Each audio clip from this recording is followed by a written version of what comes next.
Our last episode, about the Knights of the Temple, left the story shortly after the disaster of the Horns of Hattin and the fall of Jerusalem back into Muslim control. Saladin had, in 15 months, obliterated what had taken the Knights Templar almost 3/4 of a century to create. To a large extent, the crusading experiment died at the Horns of Hattin. Its manpower reduced to a shell, the Kingdom of Jerusalem, sans, Jerusalem, and other crusader states, Antioch and Tripoli, would limp on. But never again, even after the Third Crusade, would the Latin kingdoms control a sizable portion of the Holy Land.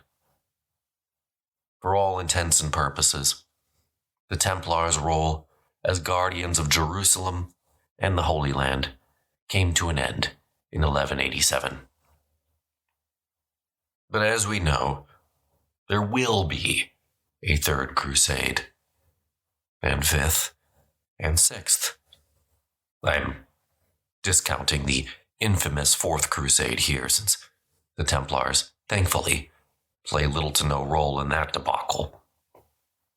So we're not finished talking about the Crusades quite yet. Still, in this episode, I want to shift the focus slightly and talk about the logistical support the Templars provided, both for these Crusades and for the kingdoms of Christendom in general. I'm talking about banking.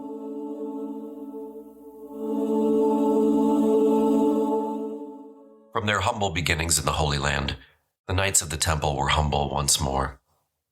Once they controlled a vast palace complex on the Temple Mount in Jerusalem.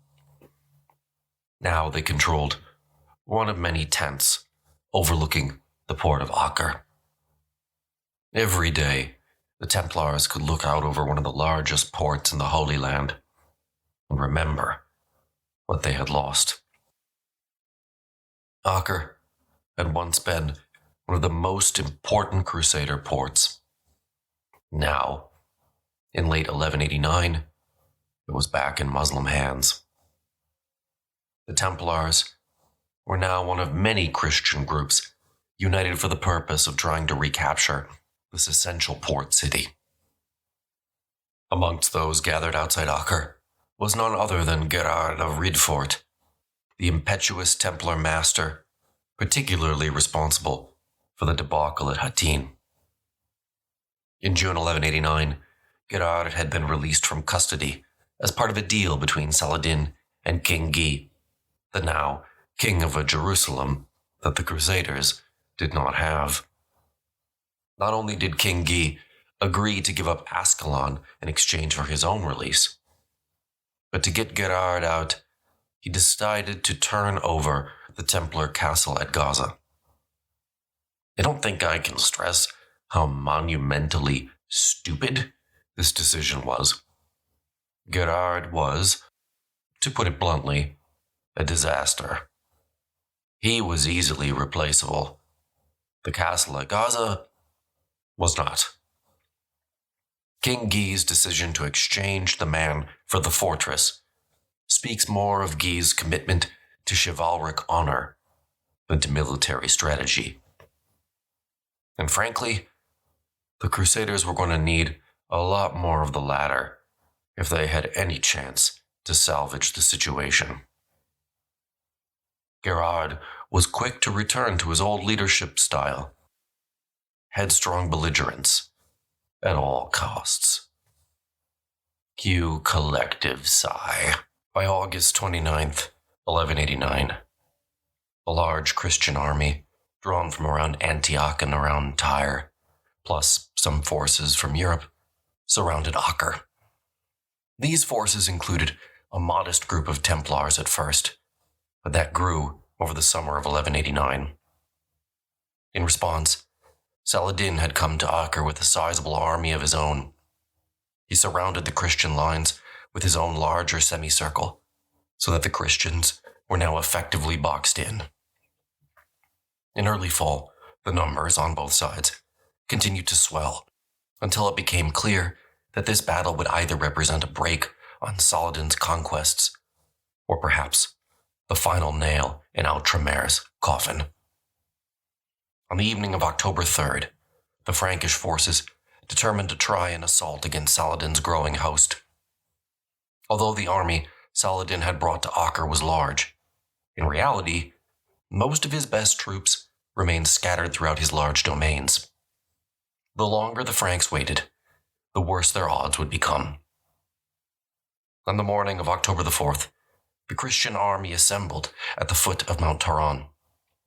They advanced towards Saladin's lines, with their light slingers, archers, and other infantry screening their heavy cavalry.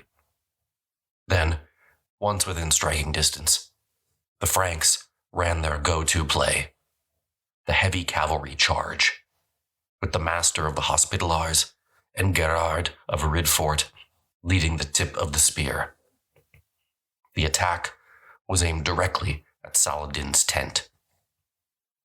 As the knights rode crashing forward, Saladin's lines broke and ran. Saladin and his bodyguard ran with them. Saladin's own tent was briefly seized, but not destroyed. Here is what happened next, according to one eyewitness.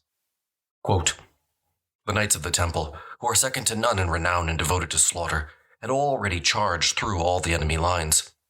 If the rest had pressed on after them and pursued the enemy with equal enthusiasm, that day they would have won a happy victory over the city and the war. But the Templars went too far in their pursuit of fortune and their own inclinations." End quote. Just like in the initial seizure of Ascalon, it seems that the Templars' greed got the better of them. They stopped to loot Saladin's camp, failing to notice that an armed group of citizens from Acre had sallied forth and now snuck up directly behind them. The non-Templar remaining horse was now engaging Saladin's right flank and distant. The Templars were therefore isolated, quickly surrounded, and slaughtered. Men and horses fell indiscriminately.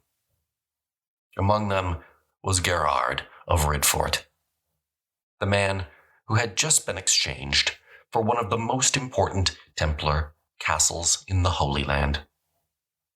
There would be no third reprieve for Gerard. He was apprehended and summarily executed on the battlefield. The collapse of the Templars caused a general panic amongst the men, who fled back to Mount Taran. Only a desperate rearguard action by Guy's brother, Geoffrey of Lusignan, prevented a total defeat. What started out as such a promising attack ended in utter failure. Over 1,500 men were lost, and so too was the hope of breaking Saladin's lines. Both sides now realized that a long and grueling siege lay before them. In the end, the Templars did not do anything to break the deadlock. It was the arrival of Philip of France and Richard I of England and the Third Crusade that made the difference. On April 20th, 1191, Philip landed, and Richard arrived several weeks later.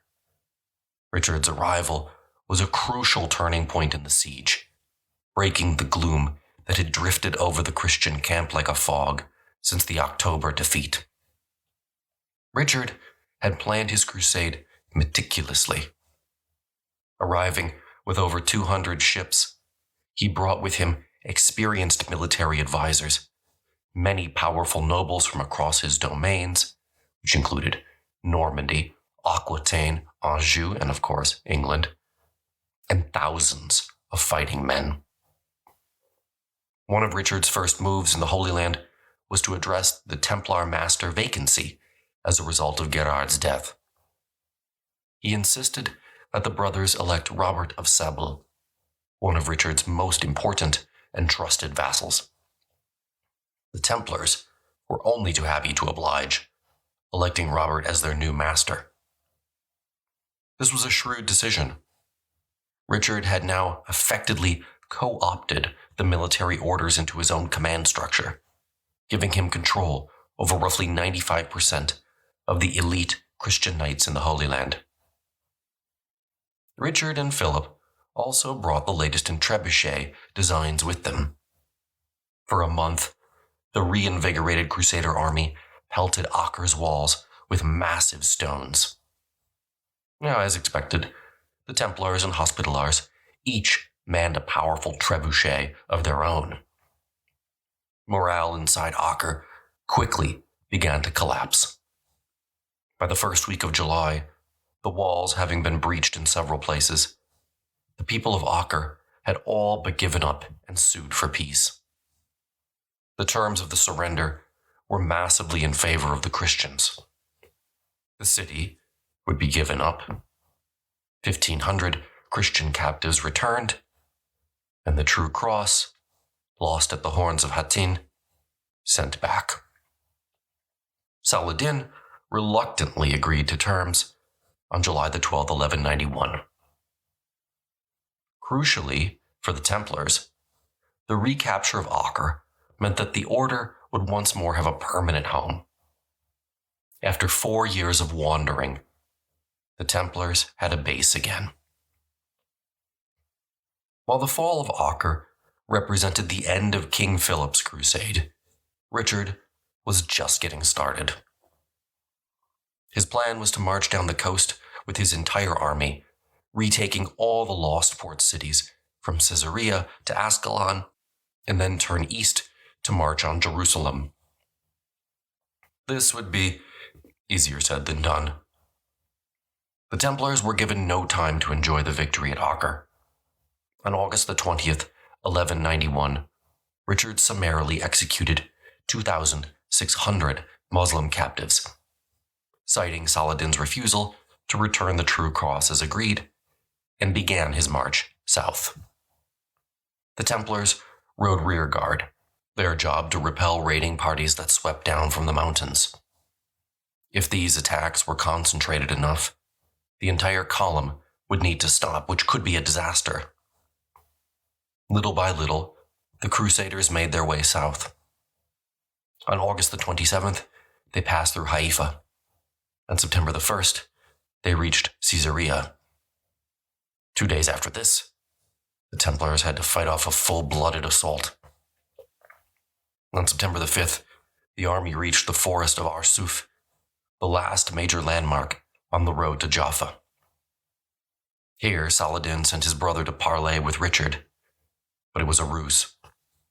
His brother was instructed to keep Richard busy as long as he could, while Saladin gathered his forces for an attack. Richard was not buying it. When Saladin's brother rejected his demand to return all the Christian lands lost since 1187, Richard ended the meeting and continued his march. Still, by September 7th, it was clear that Saladin was nearby, with a large and powerful army. Richard ordered his men to rise at dawn and be prepared for an immediate assault. He divided his army into 12 squadrons and placed Robert of Sable and the Templars in the front. Everything depended on moving forward. That was why the Knights of the Temple got the prime position. Only they had the discipline to keep going under withering attacks. Around 9 a.m., a wave of Saladin's armies crashed against the Crusaders. Rather than assault the Templars, Saladin directed his men against the Hospitallars in the rear. Now, Richard's plan had been for everyone to wait for the signal, a single horn blast, and attack only then with a concentrated cavalry charge. But frustrated by the Muslim attack and the heat of the day, the Hospitallars lost their head and charged early. Luckily, Richard and the rest of his army kept its cool. Eventually, the horn blew, and 3 separate charges all hit Saladin's lines at the same time, scattering his army. Arsuf proved to be another spectacular victory for Richard, and one in which the well-disciplined Templars played an active role. If Saladin underestimated Richard prior to Acre and Arsuf, he was not about to make the same mistake twice. Realizing he could not beat Richard to Ascalon and hope to hold it, he sent messages for the garrison to abandon the town and destroy as much of the defenses as they could. By mid-October, the Crusader army had reached Jaffa, marking the end of a remarkably successful march down the coast. Now attentions on both sides turned to Jerusalem. Richard sent messages to Saladin that the Christian host would fight to the last man to get Jerusalem back. But he hinted that he might be mollified with the return of the true cross. For now, that is. Saladin responded that he would prefer to destroy the cross, since it was an affront to Allah, but he had kept it in case it proved useful in some way. The closest the two sides came to a negotiated settlement was way ahead of its time. And that was the suggestion that Richard's sister marry Saladin's brother and rule the Holy Land between them. Crazy? Honestly, probably not. But Richard's sister refused to convert to Islam, so that put the end to that idea. So it was that in December, Richard set out for Jerusalem with his army. But they never made it. Reaching Ramallah, with Jerusalem tantalizingly visible in the distance, Richard decided to turn back, listening to his advisors. Saladin made it plain that he would also fight to the death over the Jerusalem. But the bigger issue was always holding the city itself. Far from the sea, it would be impossible to resupply Jerusalem without an interconnected series of forts between Acre and the Holy City. Throughout the centuries, Jerusalem had always proven a much more difficult city to hold than it was to take. Plus, Crusades weren't good at holding cities, just winning them. Richard, in reality, led an army of pilgrims. Unless they all converted to the Templars and Hospitallers en masse, well, holding Jerusalem would be out of the question. Now, interestingly, one of the groups that argued the strongest against attacking Jerusalem was the Order of the Knights of the Temple. They realized it was folly. They knew the limitations of fighting here. Richard agreed and turned the army around to a collective groan. Richard had other issues as well. Reports from back home were flowing in that Philip of France was not keeping his Crusader oath. In spite of his promise not to attack Richard's lands in his absence, he was encouraging the young Prince John to help him carve up the Plantagenet Empire. In June, Richard agreed to take one more chance at Jerusalem. But he got no farther. Again, following the Templars' advice, he turned around, settled a 3-year truce with Saladin, freezing territorial gains as they stood, and guaranteeing Christian pilgrims equal access to sites in Jerusalem. Then, on October the 9th, 1192, he sailed for home. According to one report, Richard traveled back to England, or rather, tried to travel back to England, incognito, dressed as a temple knight. If so, it would have made sense. The Knights of the Temple had been with him all the way. As we know, Richard would have quite the odyssey home, falling into the captivity of first the Duke of Austria and then the Holy Roman Emperor. But there is no doubt that Richard had saved Outremer, and Saladin knew it too. 50 years after Richard's death, Muslim mothers would quiet their children by saying, quote, "Hush, or I will send Richard of England to you," end quote. If you become the literal boogeyman to your enemies, you've successfully made your mark. Richard of Sablé died the year after King Richard left in 1193. Still, his appointment had been an unqualified success for the order. Even after King Richard's eventual death, the Knights of the Temple continued to enjoy close relations with the English crown. Richard's last long-term impact on the Templars started innocently enough. In 1191, on his way to the Holy Land, Richard conquered the island of Cyprus. He had no desire to rule Cyprus, so he alighted on the idea of selling the island to the Templars. The Templars thought this sounded like a great idea and agreed to a sales price of 100,000 gold dinars. They sent around 140 knights, plus sergeants, and set about ruling their brand new island. But just like Fire Island, Templar Island did not work out, and a major rebellion broke out in April of 1192. The paltry knights left to run the island were no match for a large-scale invasion force and forced to flee. The Templar experimented statecraft, and this was really their only try, ended. Richard, however, still didn't want Cyprus, so he decided to transfer the island to King Guy of Kingdom of Jerusalem fame for the same outstanding price. Installing King Guy suited everyone. Richard got rid of Cyprus. King Guy got a new Kingdom of Jerusalem without Jerusalem, but hey, there's an island. And the Templars were allowed to maintain some revenue-creating estates on the island without having to rule it. It was win-win. However, in light of events to come, we have to wonder how differently things would have turned out had the Templars possessed their own state.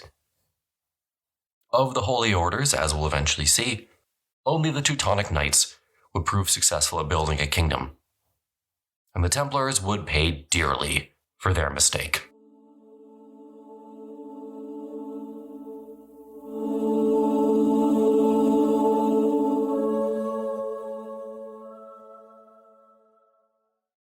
Back in Europe, by the turn of the 13th century, the Knights Templar were well on their way to becoming Europe's first continental banking corporation.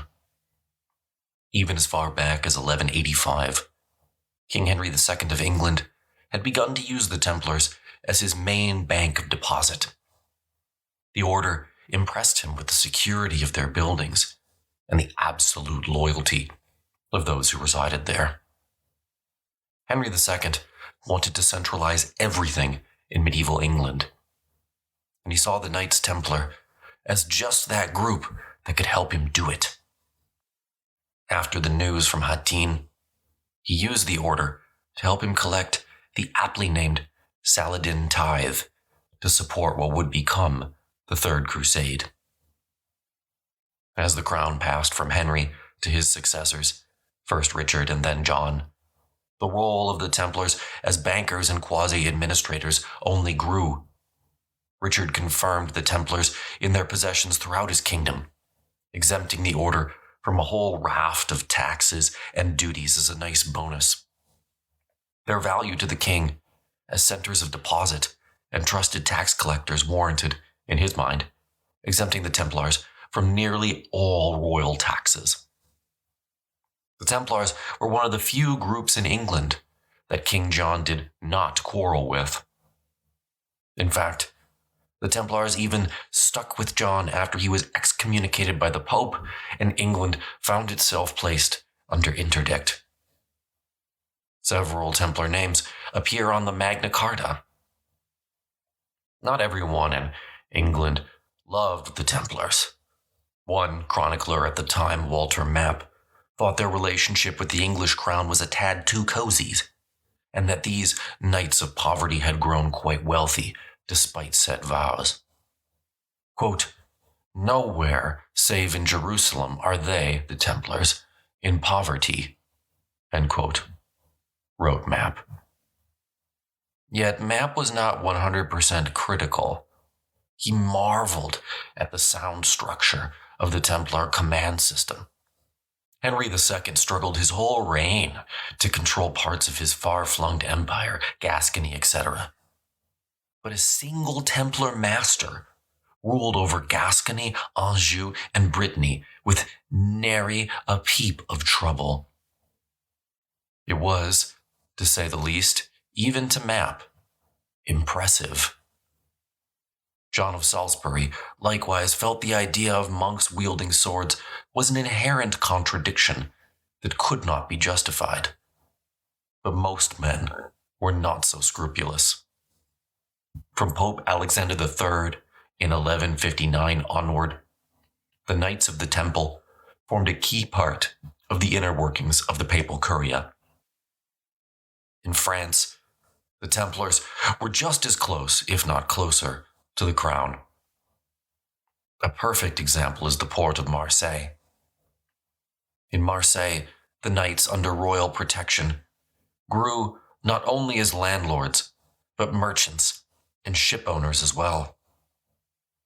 Here, the Templars served in a crucial role, providing a naval force for any crusade and ferrying pilgrims to and from the Holy Land.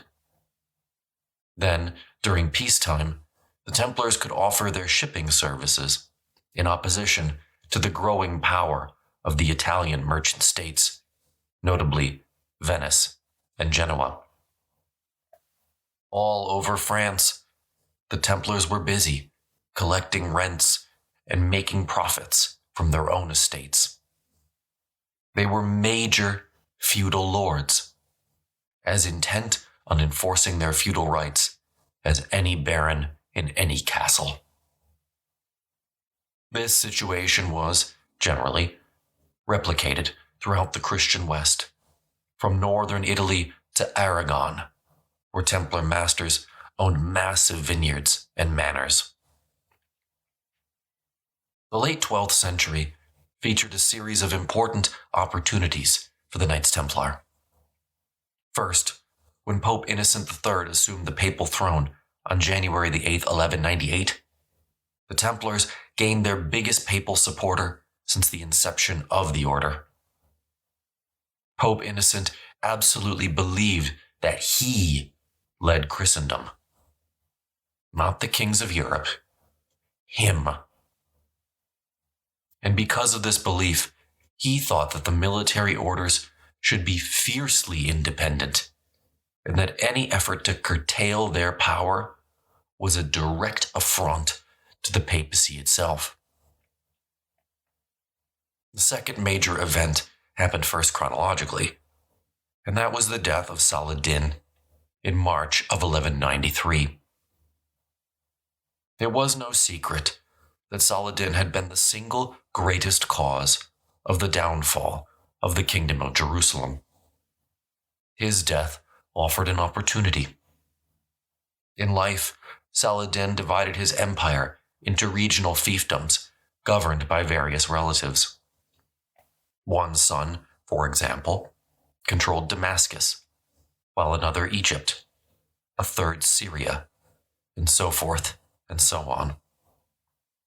Dividing lands like that literally never works for any medieval monarch. It's kind of a wonder so many keep trying to do it. And it didn't work now. Innocent wanted to take advantage of the resulting chaos, and so proclaimed the Fourth Crusade. Never since the First Crusade had the Muslim Near East been so divided. Never had there been a better time to strike at Constantinople. Yep. This is the crusade that sacked Constantinople. Gifted a simply brilliant opportunity to take back significant lands in Outremer. The West botched it. Frustrated, Innocent continued to back the Templars, granting the order new status as tax collectors, and giving the Templars even more privileges on top of those they had enjoyed for decades. Legally, at least, this was the Knights of the Temple high tide. By the time that Innocent died in 1216, the Templars were stronger, richer, and better connected than any time in their history. And the Templars would use this power to once more try and wrest back control of the Holy Land in 1218. While Innocent proclaimed a new, now Fifth, Crusade in 1213, it was not until 1218 that it came to fruition. This time, the target was not Jerusalem, but the Nile Delta.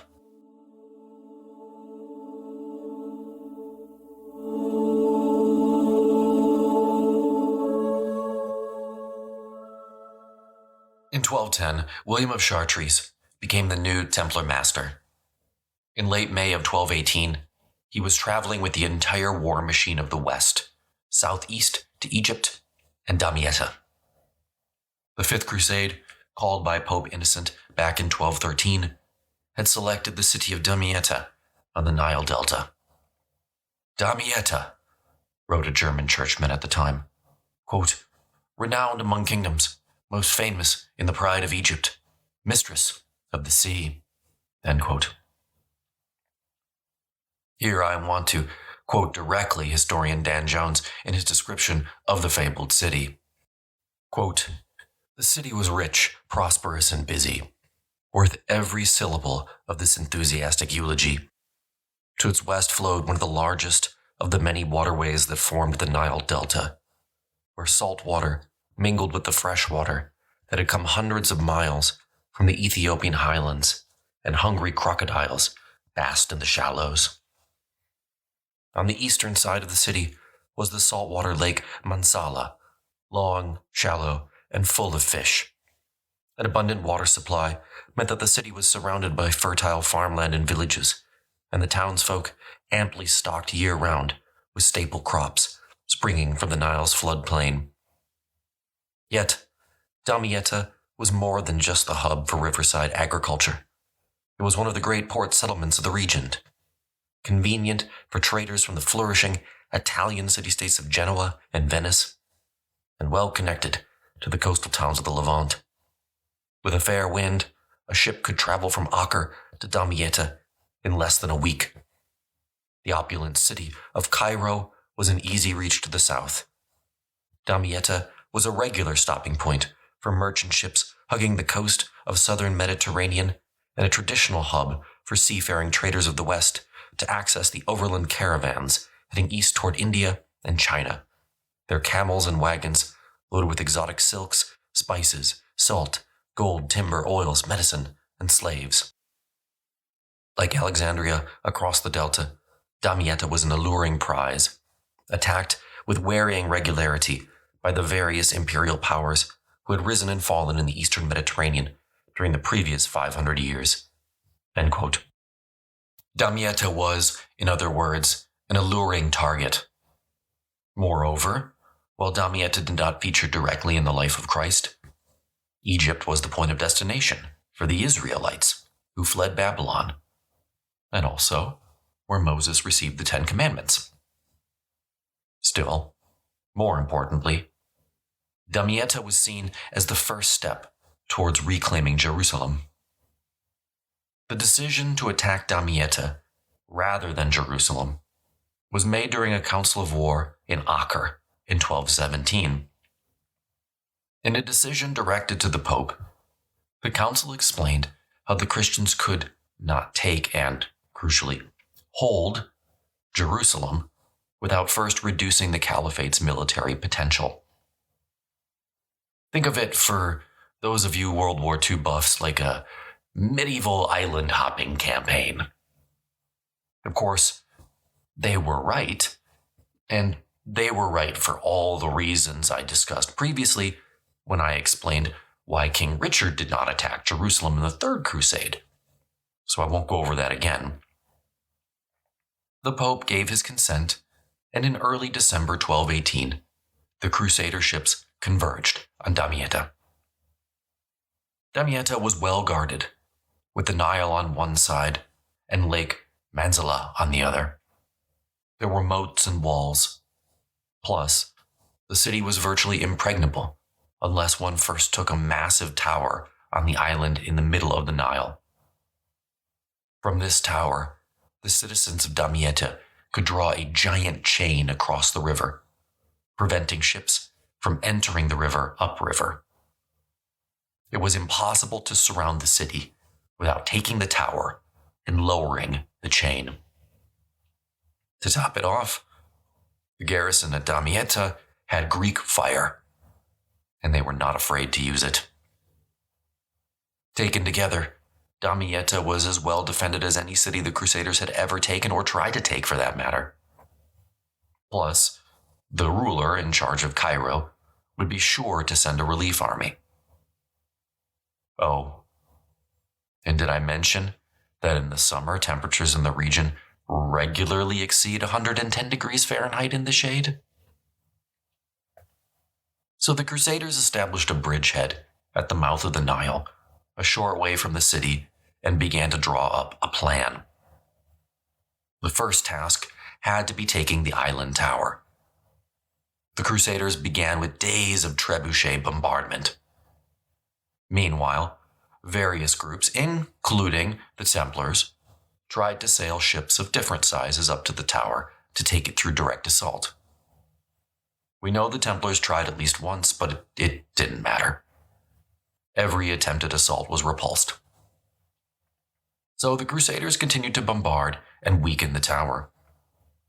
Meanwhile, they tried lashing two ships together to make a kind of supership. The Crusaders put together a mounted tower of their own, using hides to shield it from Greek fire, and sailed up to meet their fate on their new supership. Still, neither side was able to blast the other into submission.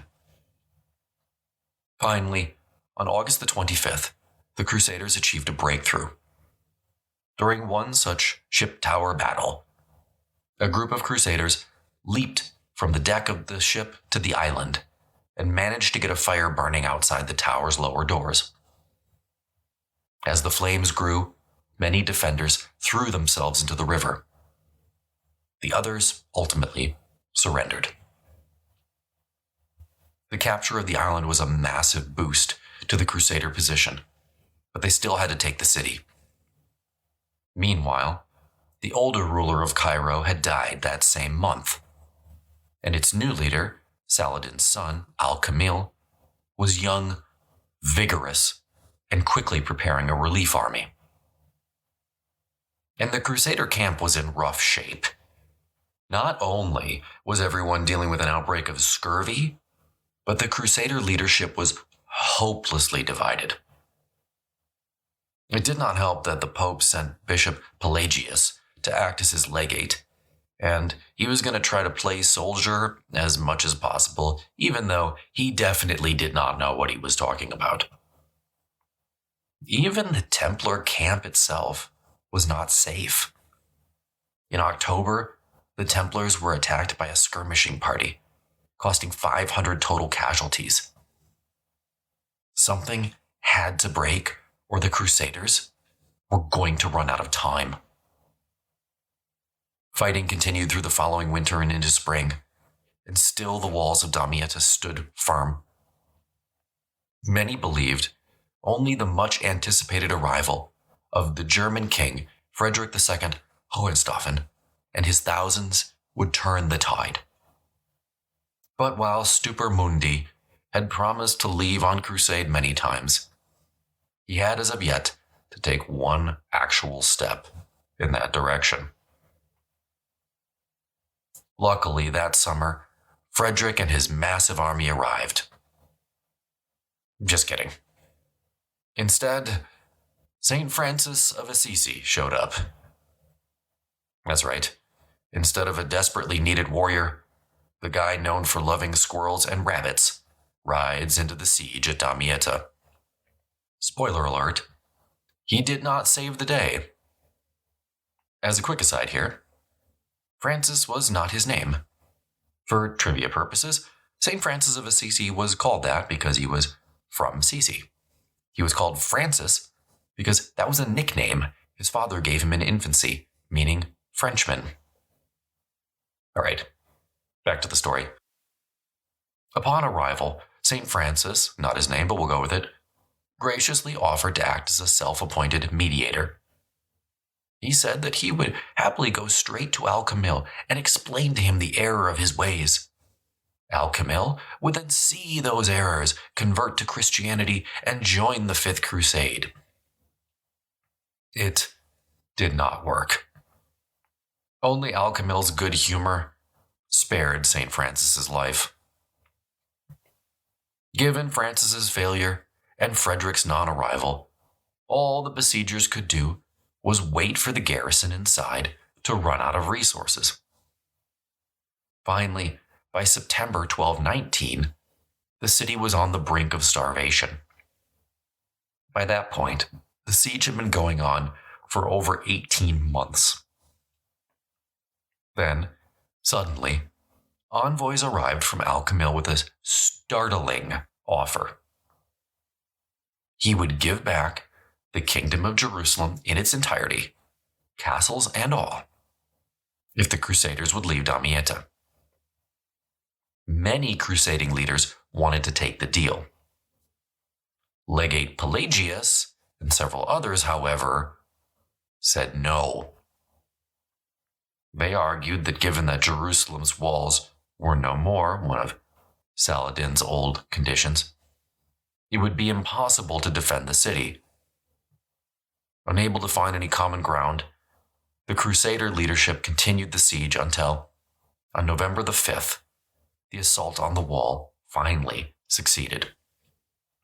The Crusaders stormed the city, plundering gold, silk, and slaves, while priests with the army forcibly baptized 500 Muslim children. On November the 23rd, the Crusaders took the nearby fort town of Tanis and began raiding other coastal port cities. All the while, the Templars played crucial roles. One to point out was the financial role the Templars played in the Fifth Crusade. The Pope was concerned that, given what happened in the Fourth Crusade, there should not be one whiff of impropriety directed toward the papacy. So he placed the Templars in charge of the finances of the entire crusade. The Templars, Hospitallars, and even the newly formed Teutonic Knights played lead on collecting all the tithes, moving all the funds, and distributing them appropriately. It was a task for which the Knights of the Temple were ideally suited. This was a testament to the Pope's faith in the Templars' expertise. Quote, "Because we, the Pope, have been accustomed to send the tax and other money more frequently by means of the brothers of the Temple and the hospital, we do not have other intermediaries in whom we seem we could have great trust." End quote. While the Templars' logistical and economic skills were important, they still had a heavy concentration of men in and around Damietta. Like before, removing troops from the northern flank of Outremer to focus on an attack to the south caused issues for those left behind. While the Templars focused on Damietta, Antioch, and Tripoli suffered a series of major raids. Once again, the Crusaders were relearning an important lesson. They could not fight a two-front war. Those back in Palestine were becoming increasingly confused. If Damietta had been taken, then why were the Templars still there? Al-Kamil's brother, the dangerous Al-Ashraf, had his sights set on Acre. If the army tarried in Damietta much longer, he might be tempted to take it. In 1221, Al-Kamil made the same peace offer that he made 2 years prior. Many urged acceptance. However, Pelagius, the Pope's legate and therefore representative, again refused the deal. Against Templar advice, the Christian army decided on what can only be called under the most favorable of terms an extremely risky strategy: march down the Nile and provoke Al-Kamil into battle. If you remember from last time, this decision has much in common with King Guy's decision to march to the Horns of Hattin. In both cases, the Christians decided to leave a secure location and move to a position of their enemies' choosing, where they did not know the terrain. And once again, they walked right into a trap. On March 29th, 1121, the Christian army sallied forth, marching upriver. As usual, the Templars acted as the crucial rear guard of the host. Almost immediately, some began to have doubts about the wisdom of all of this. The river had begun to rise as it does every year, and despite living around Damietta for some 2 years, the Crusaders still did not understand the workings of the Nile and the complicated system that regulated its flow. Al-Kamil, on the other hand, well, he knew perfectly well how the river worked. As soon as the Crusaders left its vicinity, Al-Kamil blocked their escape back to Damietta. Again, it seems like the Franks learned literally nothing from Hattin.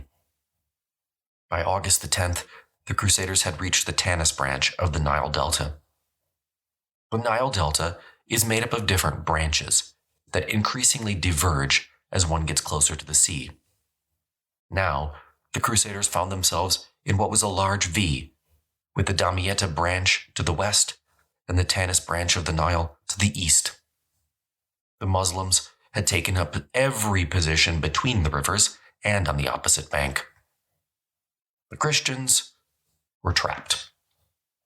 Then 2 weeks later, the Nile flooded and the Christian supply train washed away. Making matters worse, El-Kamil ordered all the sluice gates opened, and those were what held the water back from the hundreds of irrigation ditches that crisscrossed the space between the river branches. The Crusaders were flooded. Stuck in a thick, soupy mud, even the Templars had a difficult time coping with the inevitable waterlogged panic. On August the 28th, Pelagius realized there was no choice but to surrender. Gone now were all the generous terms Al-Kamil offered in the past to exchange Jerusalem for Damietta. Now the terms were simple. The Crusaders had to give back Damietta and the fort at Tanis, return all Muslim captives still held in Acre, and, in return, they would get 8 years of peace. The Crusaders had no choice but to agree. When riders appeared outside Damietta with the news, the Christian garrison inside was utterly shocked.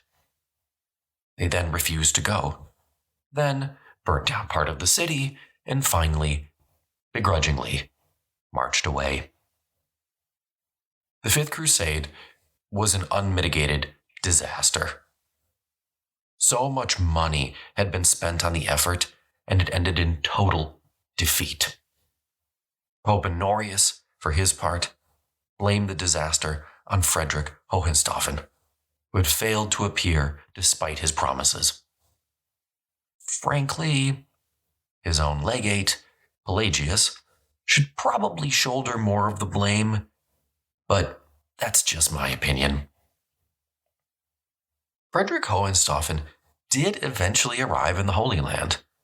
Not that his arrival helped the Templars very much. Frederick Stupermundi arrived in Jerusalem in September 1228. Now, Frederick Hohenstaufen is one of those medieval monarchs who possessed just a giant personality. Consider the following description. Quote, an adroit man, cunning, greedy, wanton, malicious, bad-tempered.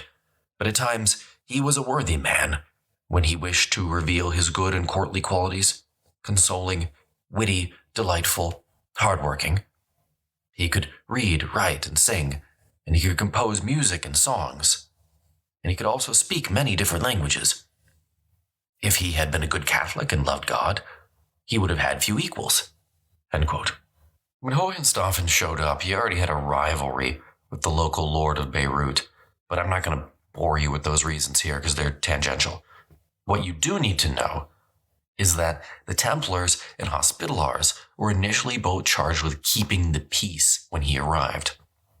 Both groups recognized that a Christian civil war benefited no one, which makes what happens next so much more painful.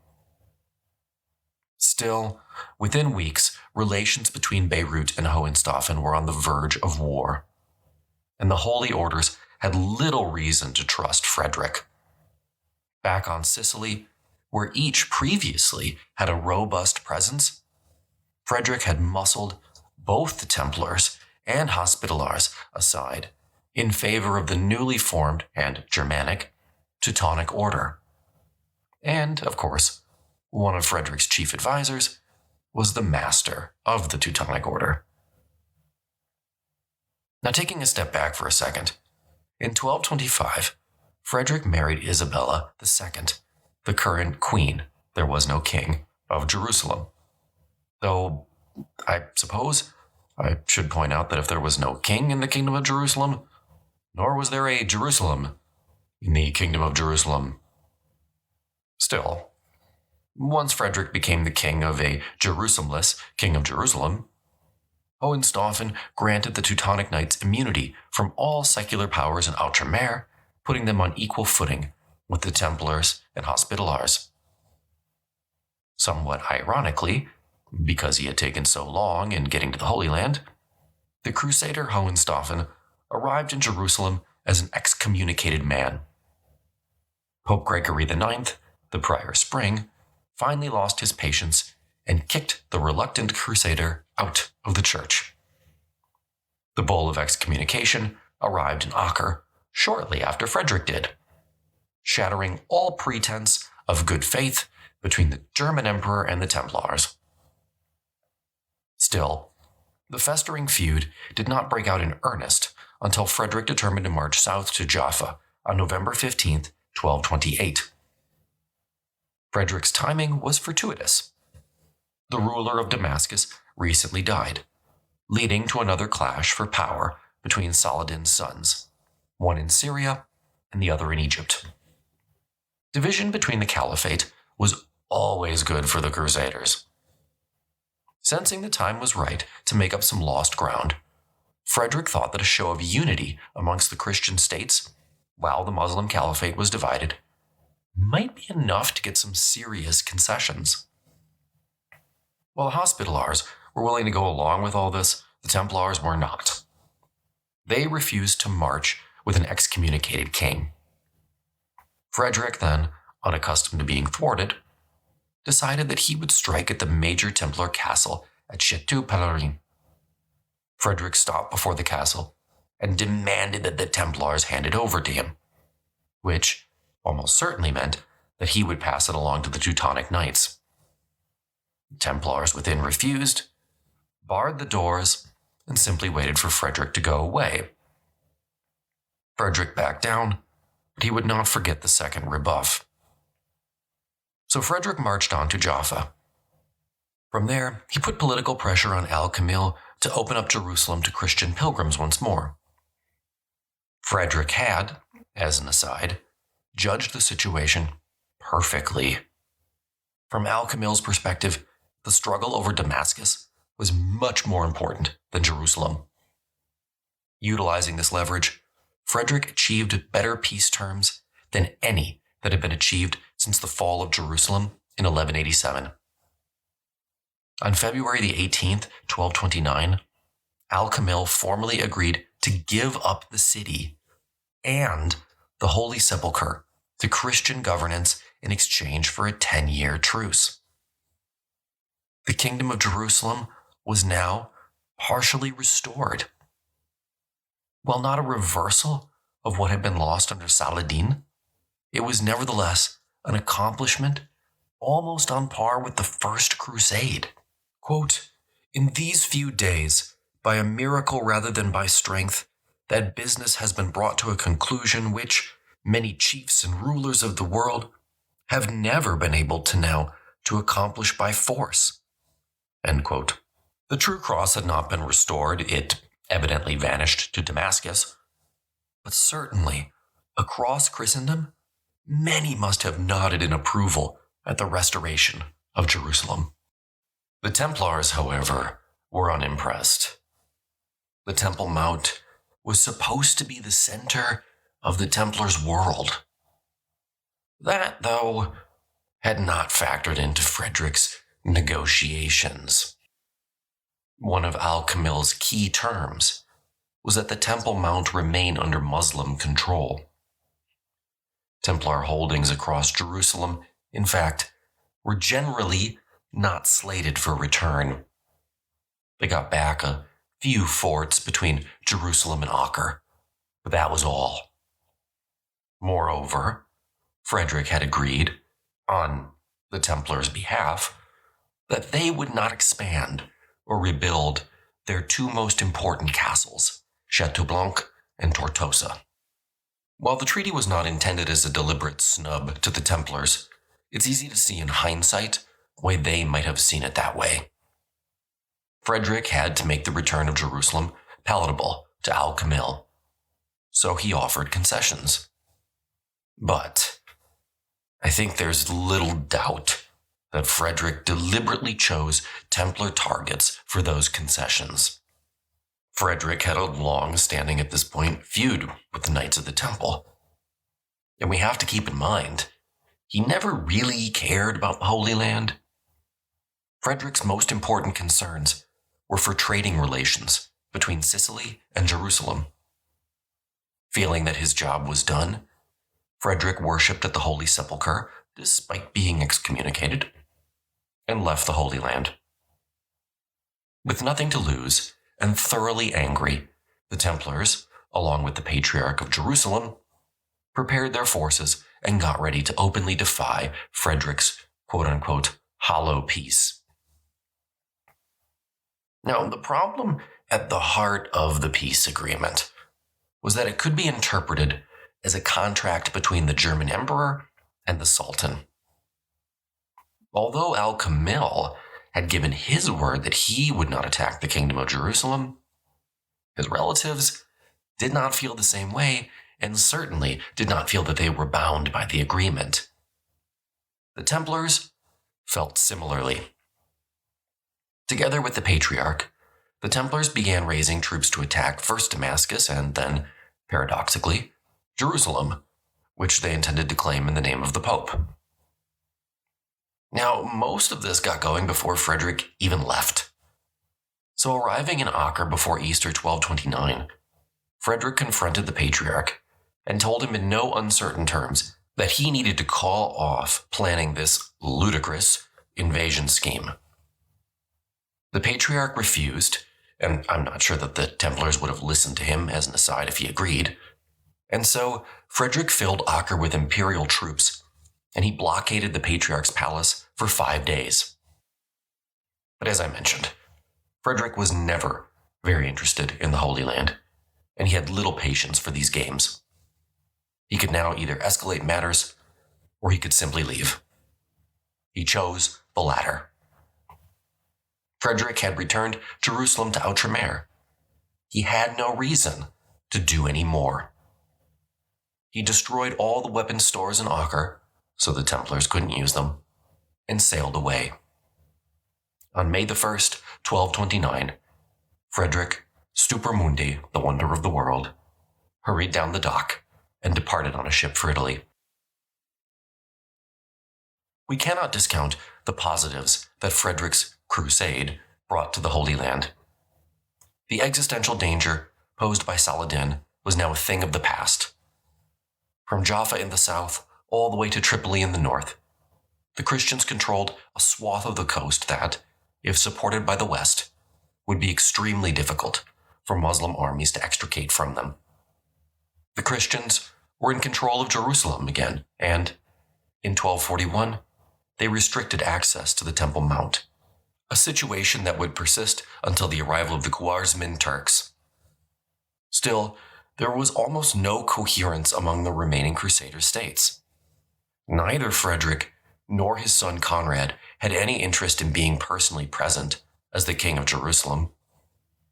Bitter feuding persisted between those supportive of his détente with the Sultan and those opposed. The Hospitallars supported Frederick, which I will now call the Imperial Party, and the Templars opposed him.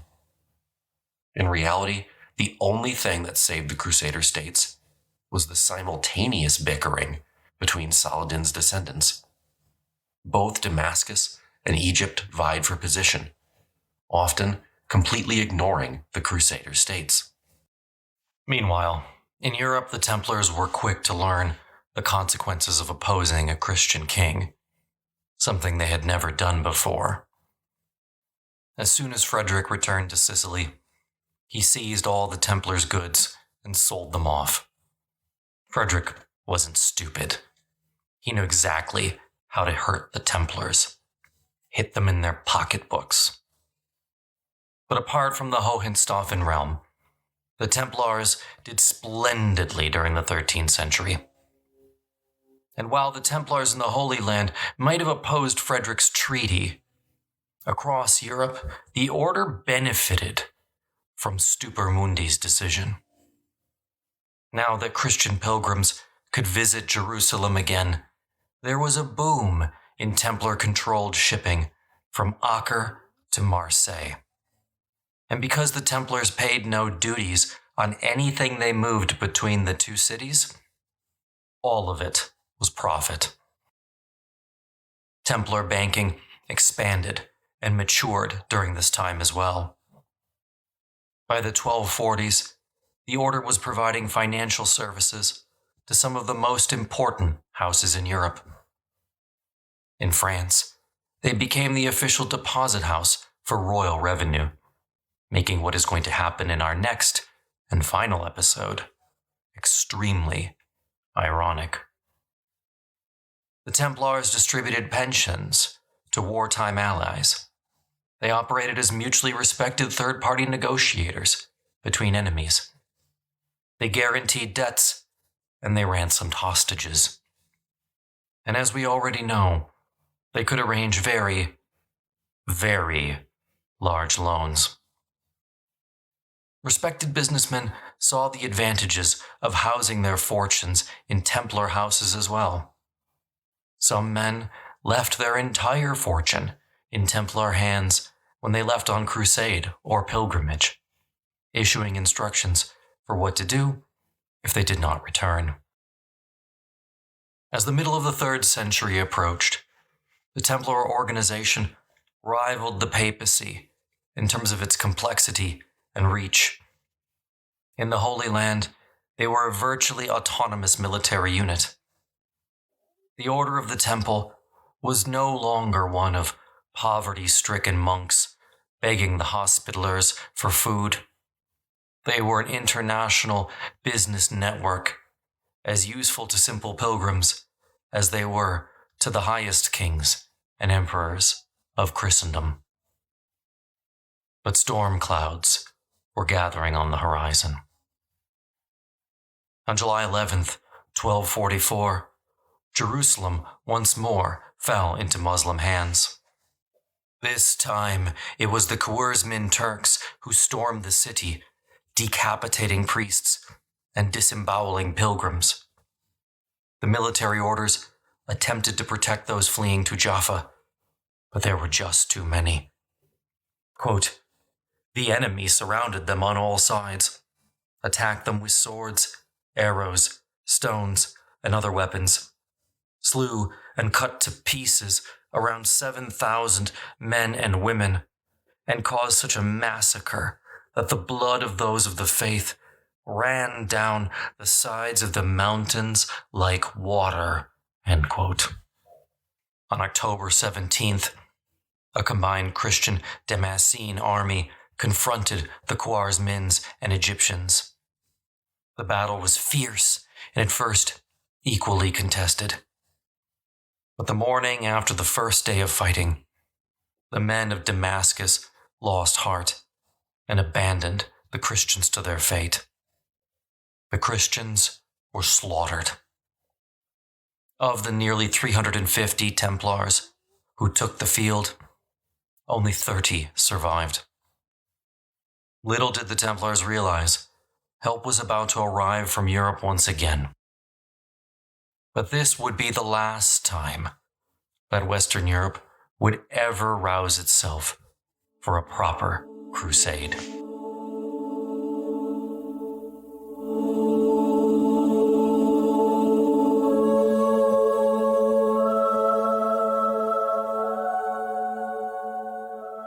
By December 1244, King Louis IX of France lay on his deathbed. The 30-year-old King of France was literally wasting away, having contracted dysentery the year before. By royal decree, the entire kingdom was praying for his survival.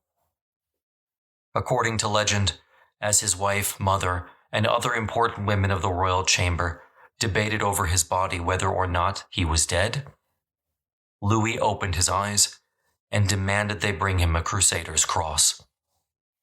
He swore then and there to do all within his power to free the Holy Land. Louis was already renowned for his piety. He owned, according to the Byzantine emperor who sold it to him, the actual crown of thorns worn by Christ during the Passion, and a fragment of the true cross. He was the perfect European monarch to lead a crusade. And after 1244, that was precisely what he swore he would do. The Templars were initially responsible for making sure that Louis had the financial availability to wage what would become the Sixth Crusade. Cyprus would be the base, and Damietta, once more, the target. The Egyptian Sultan was, fair enough, a vulnerable target. He had broken with the Khwarezms. Could he stand on his own? Could he stand on his own, particularly if the European West hurled its entire military might against him? Well, it seemed like a fair question. And if Damietta fell, then perhaps Egypt would fall, and then, going on the domino theory, would Jerusalem be next?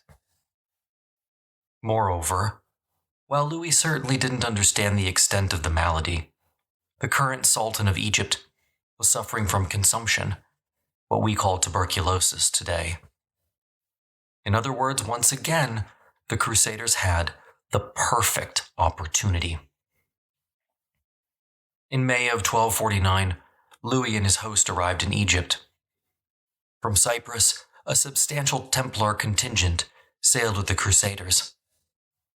Still, the plan to take Damietta was no secret. When the Crusader fleet sighted land in June 1249, Louis spotted a full Muslim army on the shore, prepared to contest the landfall. Louis had anticipated this. He had no intention of changing his plans. His men jumped over the sides of their flat-bottomed boats and dove into the sea. The Europeans waded to the shore, their horses whinnying in fear, while the Muslims' battle horns cried and arrows rained down upon the Crusaders. Still on they came. For hours the battle raged on the shore. Eventually, the Muslim commander determined that he couldn't hold his position. We're not sure why. More than that, the same Muslim commander determined to withdraw from Damietta itself. He pulled back up the Nile, daring Louis to follow him. Pelagius had done the same. Would Louis be so foolish? For the moment, no. Louis holed up in Damietta throughout the summer of 1249, just waiting. On November 23rd, 1249, the Egyptian Sultan died. It seems that around that time, Louis decided that if he was going to conquer Egypt, well, then this was the moment. And once again, this is exactly when the divisions appeared within the Crusader ranks. The new Templar master, William of Sanach, seemed destined to choose between the hawks and the doves. Louis chose the hawks and decided to advance. The Templars backed him. Begrudgingly, it seemed. But what choice did they have? So up the Nile, the Crusaders marched until they reached the heavily fortified town of Tanis. And there the two sides settled down for battle. For months, a stalemate ensued. The Muslims used Greek fire non-stop. According to legend, each time it was discharged, Louis IX would fall to the earth and cry profusely. In other words, things were not looking good. In February 1250, a Bedouin herder came to the Christians with a deal. If they paid him, then he would show them a ford around the Muslim position, and they could break the stalemate. It was a risky proposition. Knights would be vulnerable fording the Nile, and any army is always vulnerable when divided. Still, without any better options, Louis decided to move forward. As usual, the Templars would lead the way. Just as the Muslims were aware of the Crusaders' intent to attack Damietta, they were equally cognizant of their determination to ford the Tanis. As the advance party of Crusaders moved out to the location specified by the Bedouin, a reconnaissance party of around 300 Muslim cavalry spotted them. They did not, however, attack. The Muslim cavalry watched as the Christians crossed the river, and then they galloped away. Now, the prudent thing to do here would be for the Christian advance guard to wait for the rest of the army to arrive. But as we know, the words prudent and crusader rarely encounter one another. The man in charge of the advanced party, the Count of Artois, decided to charge headlong into the nearby town without waiting for anyone. The Templar master screamed for restraint, but the Count would not listen. And just like that, what would become known as the Battle of Al-Mansoura was underway, much too soon. Robert of Artois, using insults and tactics that old Gerard of Ridfort would have appreciated, goaded the Templars into joining the fray. According to the legend, the Templar master cried out, "Unfurl and raise our banner. Let us proceed to battle, that we may this day all together try the fortune of war and the chances of death." And the battle had begun. The Crusaders' rash descent into Al-Mansoura then followed a predictable pattern.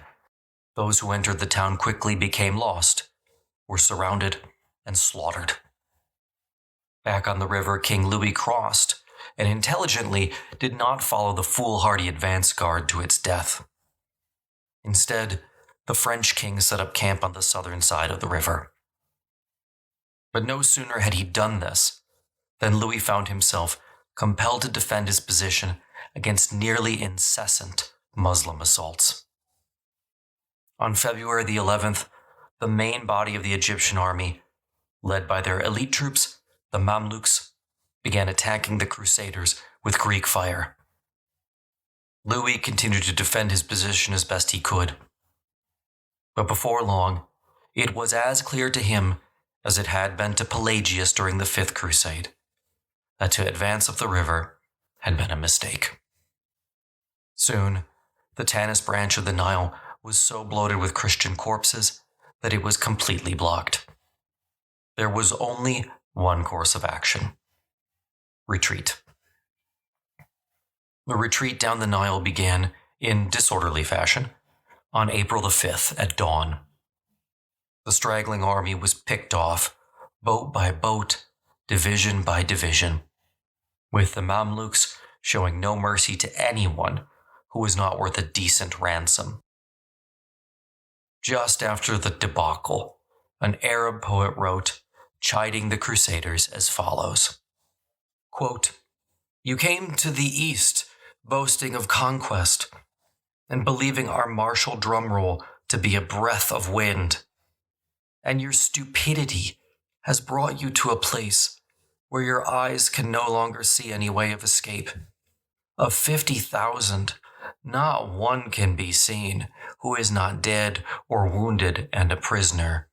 End quote. Louis IX was taken prisoner. To secure his release, the Egyptian Sultan demanded the return of Damietta and a ransom of 400,000 livres, around 2 years' worth of French royal revenues. The negotiations then hit a brief snag when on May 2nd, 1250, 80 years of Ayyubid rule in Egypt came to an end during a Mamluk coup. The Mamluks would go on to rule Egypt until conquered themselves by the Ottomans at the turn of the 16th century.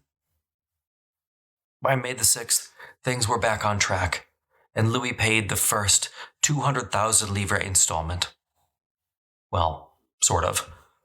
You see, Louis was about 30,000 livres short. There was only one group that had the financial resources to bail out the French king: the Templars. But in this instance, the Templars refused to help, not out of animosity, out of technicality. The Templars were the premier bankers of the Middle Ages because they never broke their word. Now, the depositor on hand refused to give Louis the cash because Louis had not deposited those funds. Someone else had. The Templars could not, this man argued, break their word and give away someone else's money. Frustrated, a different, less scrupulous Templar knight suggested that if Louis just took the money by force, then the Templars would have no choice but to seek satisfaction later on. So the French king went through this elaborate farce, took the 30,000 livres, and left Damietta. On May 13th, 1250, Louis IX arrived in Acre. He remained there for nearly 4 years, desperately trying to free all the men he left behind in Damietta, while simultaneously actually trying to give the Kingdom of Jerusalem, again, sans Jerusalem, some semblance of government. The last Hohenstaufen had died in 1254, so technically the Kingdom of Jerusalem had no ruler at all at the moment.